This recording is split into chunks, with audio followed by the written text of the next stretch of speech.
Los buenos hábitos y una buena información de salud te ayudarán a sentirte bien y vivir mejor. Actualiza tu bienestar en Zona Saludable. Causas, tratamientos, prevención y noticias. Iniciamos.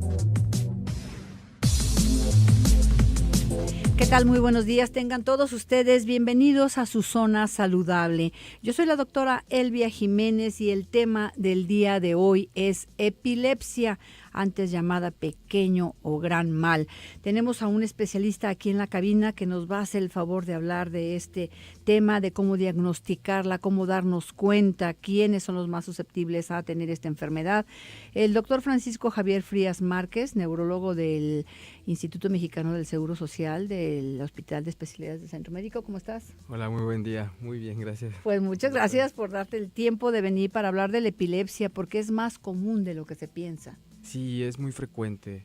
Es un tema en la neurología que vemos muy seguido, es un tema en la consulta que vemos muy frecuente. Y aquí, hablando de grupos de edad, ¿a quién padecería más esta enfermedad y si es genética o no es genética? Bueno, por grupo de edad encontramos ciertos tipos de epilepsia más común en niños, ¿no? Que es como lo que estamos acostumbrados a ver. Hay diferentes tipos de epilepsia y varios tipos de epilepsia sí tienen un componente genético, un componente hereditario, pero no todos, o sea, no es una ley que si el abuelo, el papá convulsiona, la mamá convulsiona, el niño vaya a convulsionar, que es una pregunta muy común que tienen a veces los papás, ¿no? Mi hijo va a convulsionar, si yo tengo epilepsia, ¿qué tanto porcentaje existe? Pues eso depende del tipo y del síndrome de epilepsia que padezca la persona.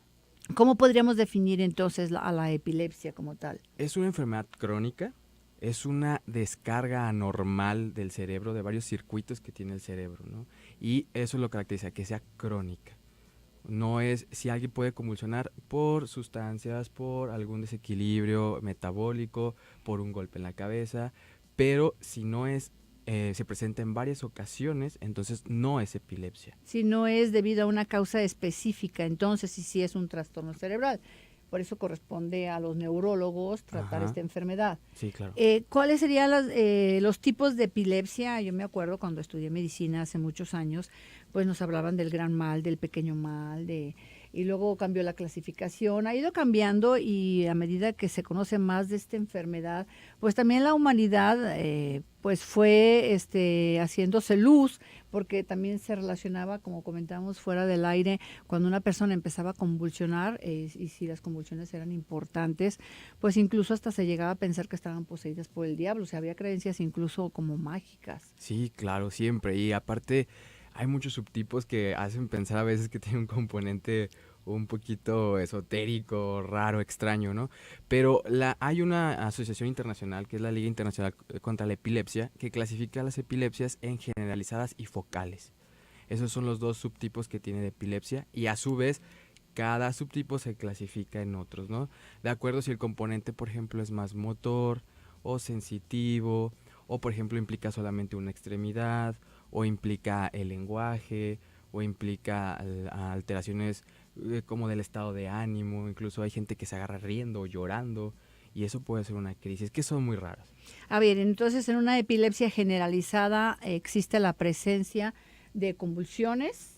¿O puede no haber convulsiones? Sí, puede haber movimientos generalizados, que estamos como acostumbrados, lo más frecuente, movimientos de todas las extremidades, como sacudidas, y también las generalizadas, lo que significa es que el cerebro en su totalidad descarga, eso es generalizada. Una puede ser, por ejemplo, las crisis de ausencia, esas desconexiones que tienen los niños, que solo se presentan. Esto es importante decirlo, porque son síntomas como muy sutiles en donde pasan desapercibidos. Claro, el niño a veces puede decir, tiene déficit de atención, no escucha, se desconecta, en la clase le va mal, pero son muy características, es como si se desconectara del medio completamente y empieza a hacer a lo mejor chupeteos, parpadeos y vuelve a lo que estaba haciendo.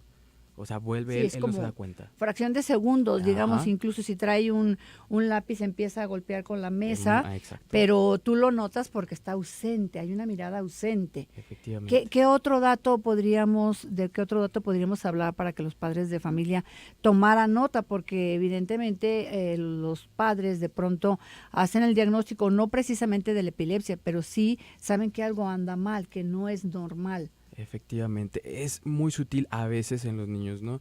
¿Por qué? Porque pueden ser desde muy pequeños los niños, pueden ser pequeños brincos que tengan, o Cuando son como como bebés. son bebés, exacto. Y aparte pueden ser otros desde automatismo, se le llaman, por ejemplo, estar golpeando de Ese sería repente, automatismo. efectivamente, o de repente que empieza a hacer algo, empieza a quererse desvestir, a hacer actividades con sus manos. Pues eso puede ser muy sutil y es un tipo de epilepsia parcial, ¿sí? Focal, pero también puede ser un tipo de epilepsia. Y aquí el diagnóstico lo tendría que hacer el neurólogo. Y bueno, es muy importante señalar que también la epilepsia se puede presentar a edades Sí, tardías, o claro. sea, en personas adultas que sin más puede haber una ausencia incluso manejando, que sería lo peligroso. Sí, mire, como tal una crisis de ausencia no se presenta en En adultos. adultos no, En adultos pero no alguna existe. manifestación Pueden ser, se llaman crisis parciales complejas, que son parecidos como como desconexiones, desconexión, nada más también que es es diferente. diferente porque el paciente ya tiene como más componente motor o es más complejo su comportamiento. En ocasiones se levanta, puede abrir la puerta, empieza a acomodar algún mueble, pues es un poquito más complejo y sí se puede presentar en adultos ese tipo de epilepsia e incluso en ancianos, que es frecuente a veces por eventos vasculares cerebrales. Claro. Y bueno, aquí después de esta pausa comercial vamos a hablar acerca del tratamiento específico de cada una de estas clasificaciones de la epilepsia y también pues ampliar un poco la información acerca de si el tratamiento es de por vida. Muchas personas, no sé por qué, Sí, les asusta la palabra de por vida, cuando con de por vida puedes tener una calidad de vida claro. y puedes evitar hacerte daño también. Así que bueno, pues vamos a hacer una pausa comercial, pero antes pongo a su disposición los teléfonos en cabina 3122-4200, 3122-4266.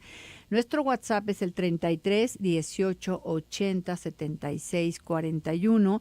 Nos puede seguir a través del Twitter, @Zona 3 Noticias, o bien visitar nuestra página web y vernos en directo a través del www.zona3.mx. Así que vamos a hacer una pausa comercial para retornar con nuestro tema que es la epilepsia con el doctor Francisco Javier Frías Márquez.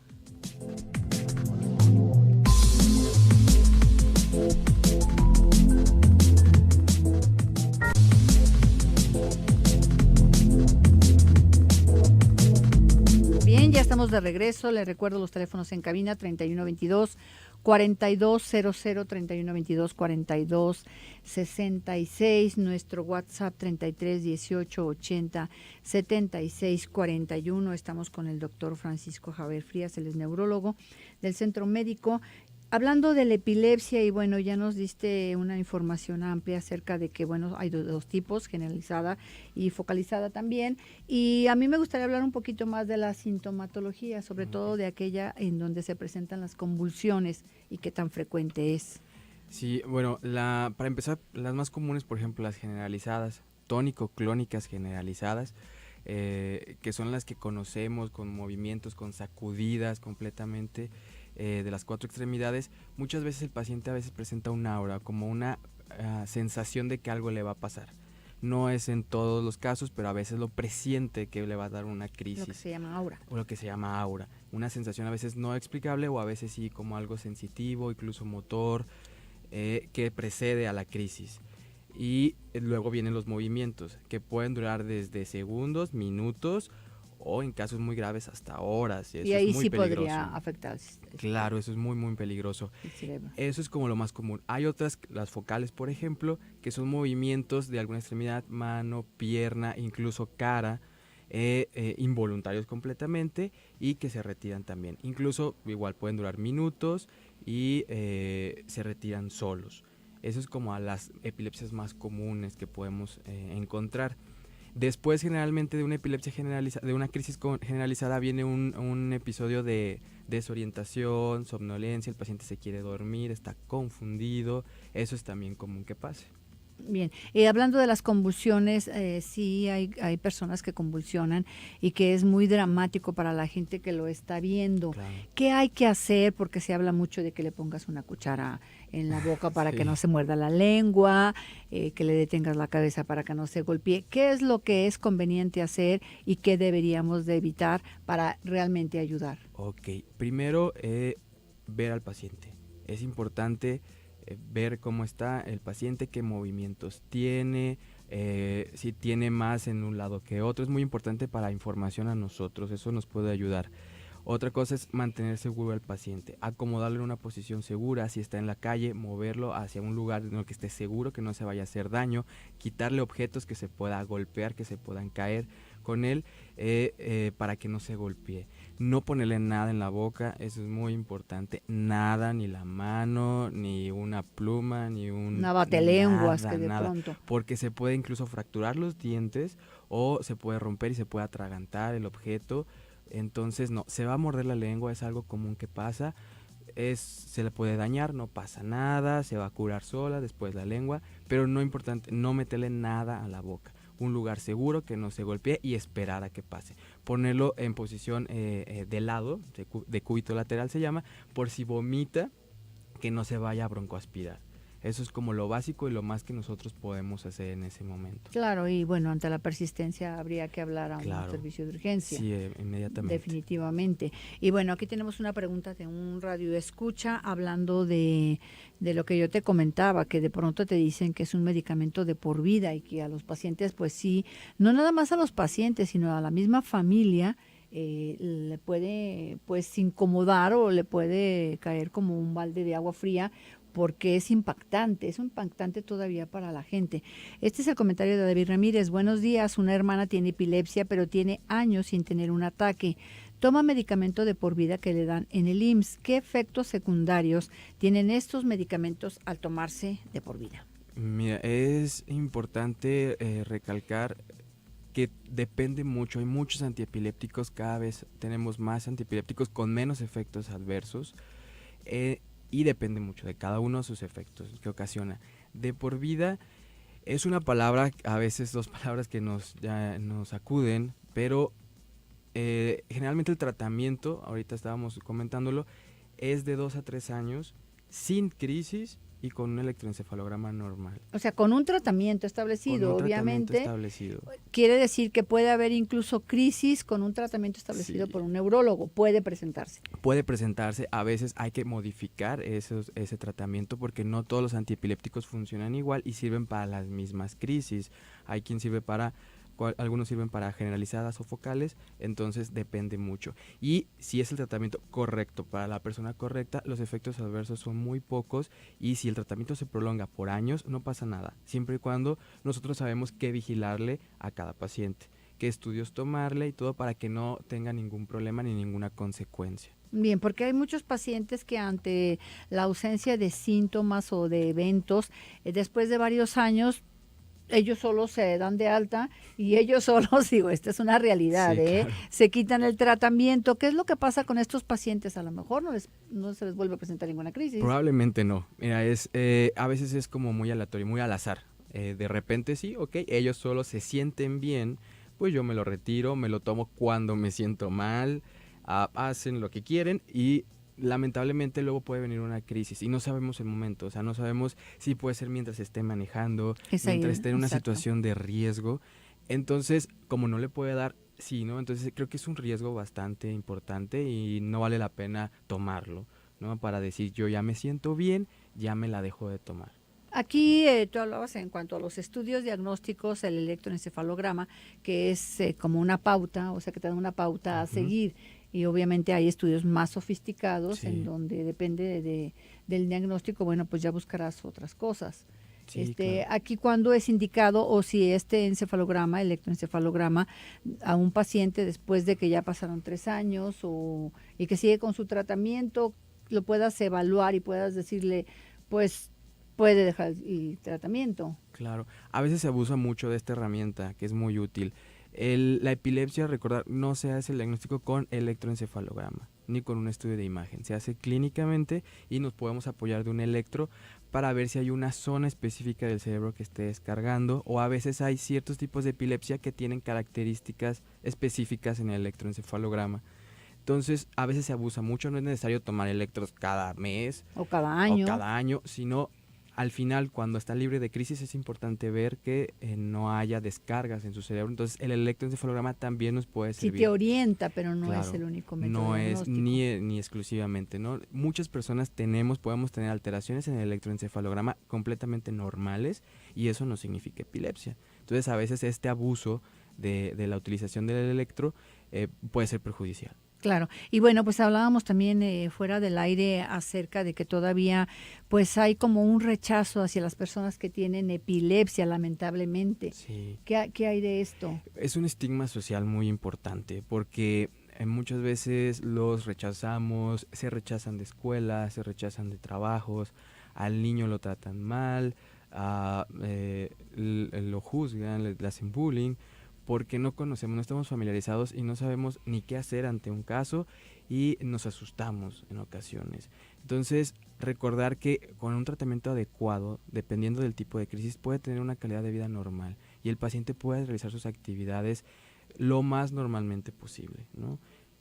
Pero tampoco podemos Satanizar, ¿no? Una satanizarlo, enfermedad exacto. como de este tipo, como la epilepsia. Y hay que quede claro, o sea, no es una enfermedad infecto-contagiosa, Sí. es una enfermedad neurológica o es una enfermedad como puede ser la diabetes, en donde tú no te contagies o no te haces Claro. diabético por saludar a Sí, a una persona con diabetes, efectivamente. es esta parte. Y no va ligado, recordar, epilepsia no es deterioro cognitivo, epilepsia no es retraso mental, ni que tenga alguna alteración de la personalidad, ¿eh? No siempre pasa así.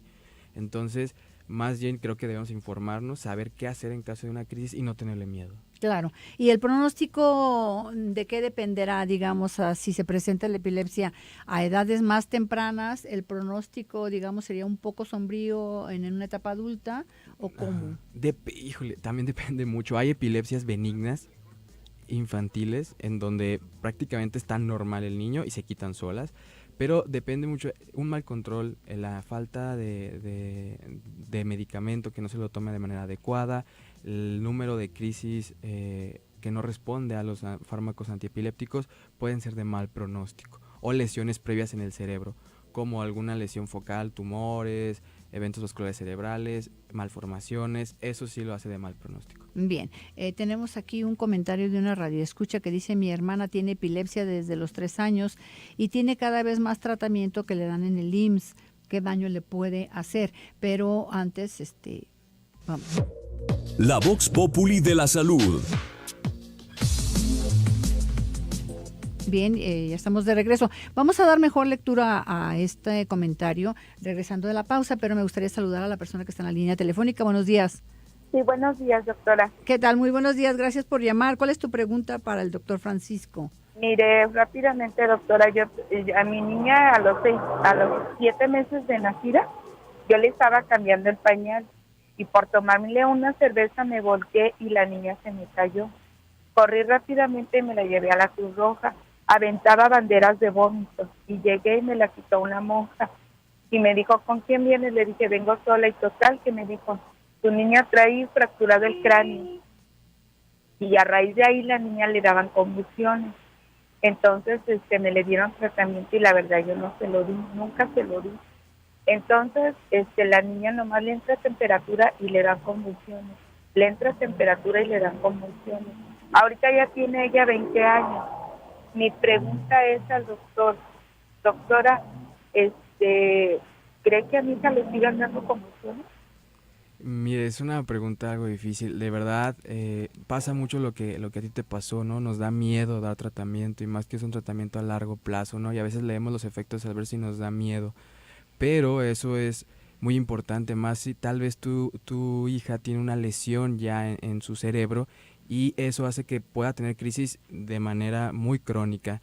Lo importante es que otra vez acudas a los servicios de salud, te valore un neurólogo, le tome los estudios necesarios para ver y tener un pronóstico. Tal vez sí tenga una epilepsia y tal vez siga convulsionando de manera crónica y es importante un fármaco antiepiléptico, pero sí definitivamente necesita una evaluación completa. ¿Y cómo nos daríamos cuenta que sigue convulsionando, doctor? Pues hay que verle, preguntarle a ella, son muy a veces diferentes, alguna sensación rara que tenga, movimientos anormales involuntarios, de algunos episodios de desconexión que pueda tener, todo eso puede ser datos de una crisis. Sí, como comenta el doctor, que es neurólogo, por cierto, es importante por el antecedente también de la fractura de cráneo. Nosotros decimos se ignoran secuelas, no sabes hasta qué punto pueda tener una secuela que se le pueda presentar después. Entonces sí sería muy importante una evaluación con un neurólogo. Ay, doctora, muchísimas gracias. No, pues excelente su programa y la verdad la felicito porque eso nos ayuda mucho a todos los radios. No, pues muchísimas gracias a ti. Y nosotros, bendiciones. Gracias. Nosotros vamos a hacer una pequeña pausa comercial. Vamos a retomar la pregunta de la radioescucha, que también es importante darle salida. Teléfonos en cabina 3122-4200, 3122-4266. También tenemos el WhatsApp. Usted se puede comunicar, mandar un mensaje 3318-807641. Vamos a la pausa y regresamos.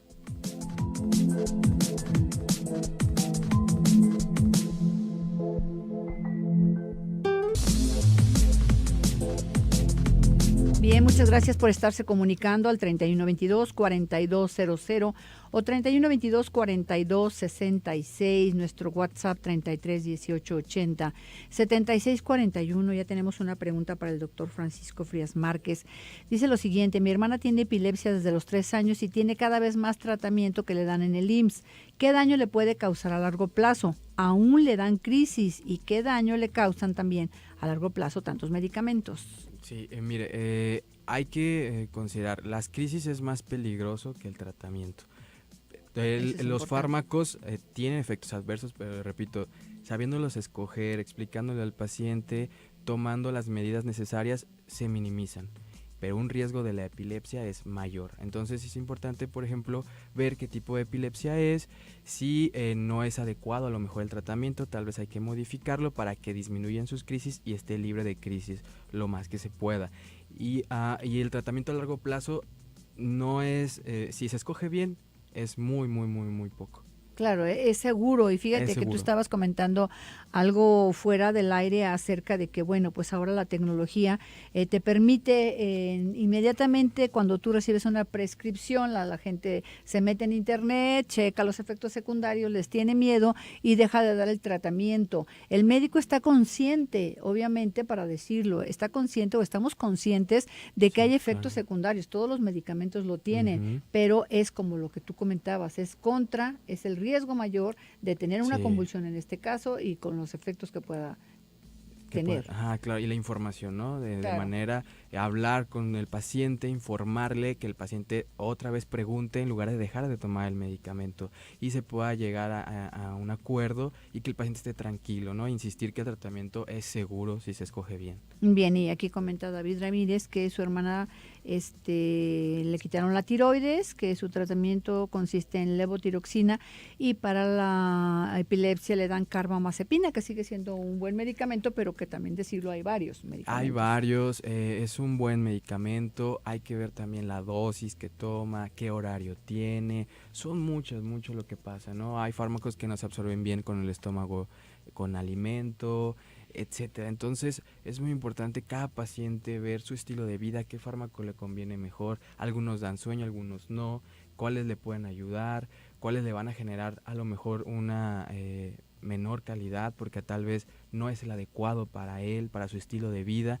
Entonces todo eso se puede modificar, hablar con el paciente y que sea un tratamiento óptimo, seguro y efectivo. Bien, entonces hablando ya específicamente del diagnóstico, ¿cómo hacemos el diagnóstico? Y bueno, también si es focalizado, si es generalizado, porque de eso dependería el tratamiento. Efectivamente, entonces llega el paciente, hay que interrogar bien desde antecedentes, familiares, algunas epilepsias sí son familiares, pocas, pero sí existen, y ver qué tipo de crisis es, catalogarla, si es focal, si es generalizada, y si es necesario tomar un estudio de imagen, si es necesario tomar un electroencefalograma y empezar tratamiento.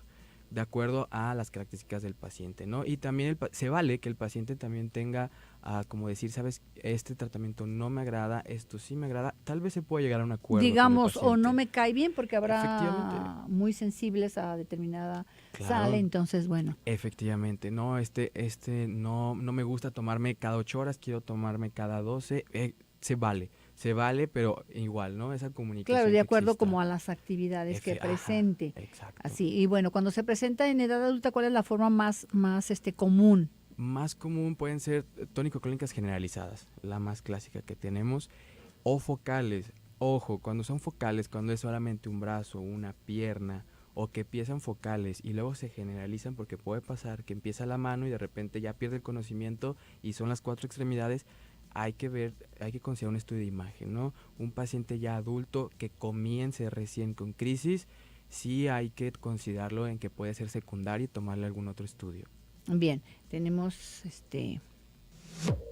La Vox Populi de la salud. Bien, tenemos en la línea telefónica a una persona que saludamos con muchísimo gusto. Buen día. Buenos días. ¿Cuál es tu pregunta para el especialista? ¿Por qué a los diabéticos nos dan carbamazepina? Bueno, los antiepilépticos a veces tienen otros efectos que nos pueden ayudar. Carbamazepina es un antineurítico, puede ayudar para el dolor neuropático que padecen los diabéticos como una neuropatía. Entonces, puede utilizarse también. Hay que recordar, varios antiepilépticos se pueden utilizar para otras causas, desde ansiedad, insomnio, dolor, cefaleas. Entonces se vale, ¿no? Pueden utilizarse para otras enfermedades. Sí, y este es muy común, ¿no? Que Sí. como los pacientes diabéticos cursan con neuropatías, que se les pueda dar este tratamiento para que estés tranquila. Y qué bueno que lo preguntas, es importante preguntar. Sí. ¿Alguna otra pregunta? Es todo, muchísimas No, muchísimas gracias a ti por comunicarte. Y bueno, yo creo que nosotros vamos a hacer una pequeña pausa comercial para retornar también con más inquietudes por Ok. parte del auditorio. Teléfonos en cabina 3122-4200, 3122-4266, nuestro WhatsApp 33 18 80 76 41. Vamos a la pausa.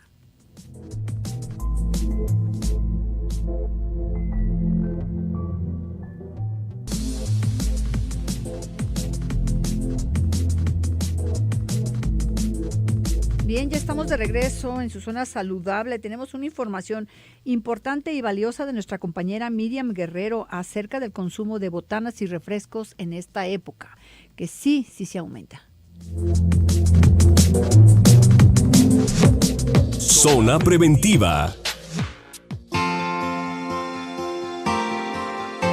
La investigadora en nutrición de la Universidad de Guadalajara, Gabriela Macedo, hizo algunas recomendaciones para cuidar la alimentación durante los festejos navideños, como evitar el consumo de refrescos y botanas. La especialista afirmó que podría priorizarse el consumo de frutas, además de que es importante no saltarse ninguna comida antes de la cena de Navidad. Sabemos que en la cena pues a lo mejor va a haber carne asada, pues procurar a lo largo del día consumir menos productos de origen animal y a lo mejor enfocarnos un poco más en verduras que usualmente no es lo que incluimos en nuestra cena, frutas, cereales. Además, Gabriela Macedo, investigadora en nutrición de la Universidad de Guadalajara, recomendó moderar el consumo de alcohol durante las posadas o fiestas de Navidad, ya que aporta energía y calorías similares al consumir un refresco. Agregó que no es necesario esperarse al propósito de Año Nuevo para iniciar a hacer actividad física. Otro tip, ya no tiene que ver tanto con la alimentación, pero sí con nuestro estilo de vida, es ejercitarnos en lo más que podamos. No esperar al propósito de Año Nuevo para comenzar, sino empezar desde ahora. Eso nos va a ayudar también a gastar la energía que vamos consumiendo. Con información de Delfina Reyes para Zona Saludable, Miriam Guerrero.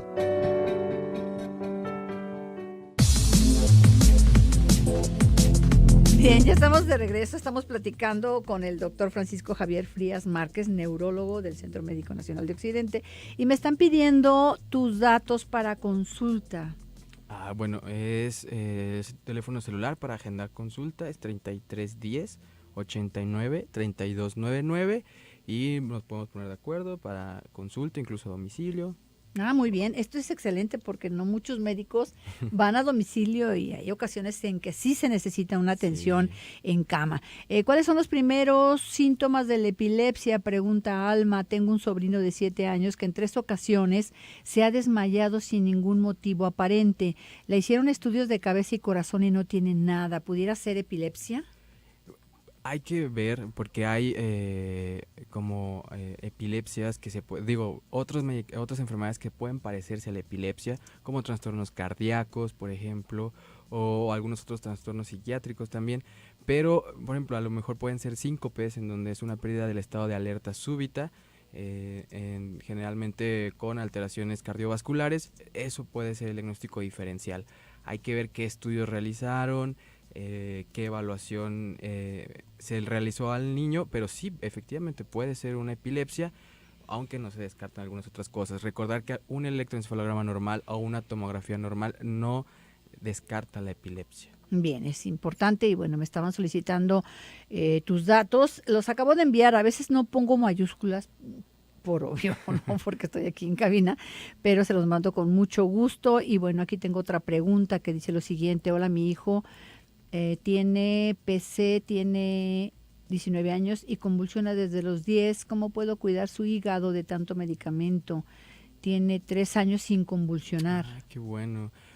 Probablemente es importante recordar que tal vez como tiene PCI, tiene un daño ya estructural en su cerebro, un daño en sus circuitos cerebrales. Tal vez amerita un tratamiento muy a largo plazo. ¿Cómo cuidar el hígado? Generalmente el médico pide laboratoriales para checar las enzimas hepáticas, que es una manera de valorar la función hepática. Lo que nosotros podemos hacer es evitar el sobreuso de fármacos, evitar a veces cualquier suplemento alimenticio, tal vez puede ser dañino, entonces hay que informarle al médico si se le quiere dar algunas vitaminas, alguna otra cosa que se le recomiende, entonces para evitarlo, ¿no? Porque a veces sí puede generar interacciones y forzar más o dañar el hígado. La alimentación, nada más, lo que todos debemos consumir es importante. Y bueno, ahorita me da pie para preguntar acerca de otra recomendación que normalmente se da obviamente pues a las personas adultas acerca del consumo de alcohol. ¿Qué tanto alcohol se puede consumir? Porque luego los jóvenes cuando tienen un diagnóstico de esta naturaleza parece que es un diagnóstico de muerte. ¿Por qué? Porque el neurólogo, es que esto es real, porque les dice, ¿sabes qué? Ya no evita todas las bebidas alcohólicas y esto sí les pesa más que el mismo diagnóstico. Claro, sí es importante evitarlas. Sí, Sí, ¿por qué? Porque hay epilepsias que se generan con el consumo de alcohol o lo que se relaciona, ¿no? Evitar también el tabaco, los desvelos y los ayunos prolongados. Eso es como condiciones que se da a todos los pacientes. Bebidas energetizantes, también evitarlas, ¿no? Cada caso es especial, pero eso es como una general. Sí es importante evitar todo eso. Algunos tienen interacciones el alcohol con fármacos antiepilépticos que pueden ser graves, entonces sí, la recomendación es evitarlos. A ver, entonces puntualizando, alcohol, tabaco, desvelos, ayunos prolongados. Ok, que tengas que comer a tus horas. Y bebidas energizantes, por ejemplo. Por ejemplo, a los deportistas que tienen un diagnóstico de epilepsia no deberían de consumir este tipo de bebidas. Ajá. Bien, esta es información muy útil para todos los radioescuchas. Buen día, soy Juan Manuel, tengo un hermano que le dan ataques epilépticos. Él ya tiene con la enfermedad 5 años, él se toma sus medicamentos. La pregunta para el doctor, ¿se le podrán quitar los ataques epilépticos o los va a tener de por vida? Se pueden quitar, sí se puede quitar, se puede controlar bastante bien los ataques con un tratamiento adecuado, vigilancia, pero sí se puede lograr que el paciente deje de convulsionar y ya no tome medicamentos. Bien, bueno, pues ya tenemos que despedirnos. Muchísimas gracias, doctor Francisco Javier Frías Márquez, neurólogo del Centro Médico. ¿Me podrías repetir los teléfonos? Bueno, el teléfono para hacer citas. Claro, es 3310 89 3299. Bien, pues ya nos tenemos que despedir. Muchas gracias a todos ustedes que nos escuchan día con día aquí en su Zona Saludable. En punto de las 10 me despido con una frase que me gustó para ustedes, que dice: no te estoy diciendo que será fácil, te estoy diciendo que valdrá la pena. Sí vale la pena tomar sus medicamentos, claro. Sí vale la pena la adherencia al tratamiento, porque no te sirve decir, ay, se me olvidó y me la tomo después de una semana, mejor no te tomes nada. ¿Verdad? Claro. Sí. Entonces, bueno, ahí está el riesgo de la convulsión. Que tenga usted un excelente día. Los espero en punto de las 10 el día de mañana en su Zona Saludable.